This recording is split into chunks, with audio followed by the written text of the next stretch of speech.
guys, and thanks again for joining me on my Balance and Wellness. Today I'm interviewing my friend Laura, who is a wonderful naturopath here in the Castro in San Francisco.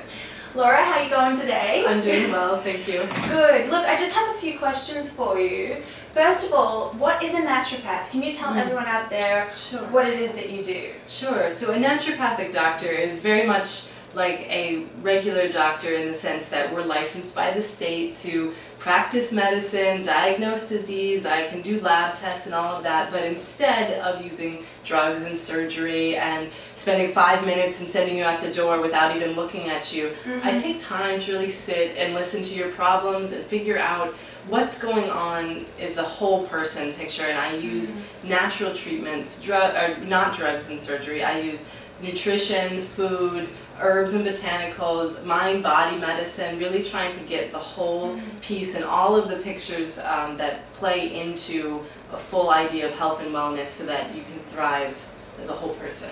Right, and so that would be the main difference between you and, say, another doctor, is like you give patients more time and you really look at it from a natural perspective, keep things real. Yes, my goal is to empower my patients with their own knowledge and information about their body to make the best choices for themselves so that they can help to understand why they feel crappy and actually gain control over their health rather than feel victim to, I have to take another pill, I have to take another prescription, but they really can take charge of their health.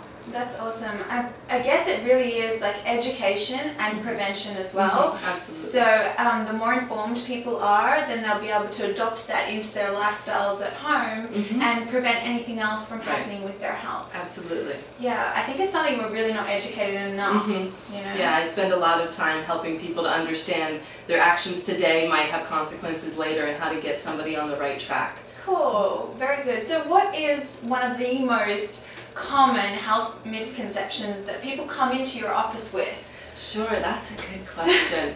I see lots of misinformation out there. I mean, you know, on the internet these days, there's so much out there. Dr. Google is going to solve it. And so, but a big common thing I see these days is people are scared of eating fat.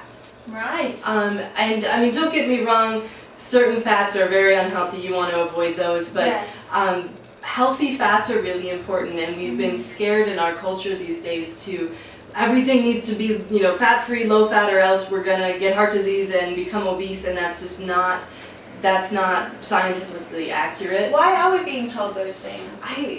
Many years ago, there were studies that linked fat to heart disease, and so that kind of got marketed or branded in our psyche, and it's more subtle than that. It's not that that's not true, but there's more pieces of the puzzle. There's certain fats that do that damage, certain ones that don't, and we need to be conscientious to not throw the baby out with the bathwater and really get the nutrients and the full nourishment that we need, but still avoid the things that might be damaging. So that's the education piece again. Yeah, I really agree. And could you tell us a few fats that we should be looking for in our diet? Certainly. Healthy fats are things like avocados and coconut oil. Organic butter is one that I like from, you know, healthy sourced cows, you know, not something that's been factory farmed, but, you know. Pastured. Exactly. Things like that. Nuts and seeds are going to be great. You know, again, your bacon or your baked goods types of things are probably your less healthy fat options. Some people are going, damn! Yes. Things in moderation too, right? That's another, you still want to feel like you're living, and some of my favorites there, I do love avocado and fresh salmon. Oh, yes. A must. The fish fats are a good one. Absolutely. So if you could give everybody one piece of advice, just for everyday well-being, that they can easily implement in their own home, what would that be? Sure, that's another good one. Yeah. So many different things one could do. My practice specializes in, you know, metabolic disease, diabetes, and things like that. So especially in that realm, I see people really needing a good breakfast. Right. Getting the day started out right to help keep blood sugar balanced without doing the crazy roller coaster. So a healthy breakfast includes a healthy fat, fiber, and protein. So that is not a bowl of cornflakes and milk, right? That's not enough. Fats, it's all sugar. You're going to set yourself up on this roller coaster. So getting the day started out right then sets up the whole rest of the day to help to support healthy habits and success. I agree. And it's such a simple thing you can do for yourself, and you feel so much better for it. But it's very easy in this fast-paced world to get stuck in the, I've got to go to work straight away, and you don't make the time for it. It really takes maybe 10 minutes to have a nice breakfast, doesn't it? For more information about Laura and her practice here in the Castro in San Francisco, visit www.lauranaturopath.com, and all other information will be provided on this blog post. Thanks again for joining us. Bye.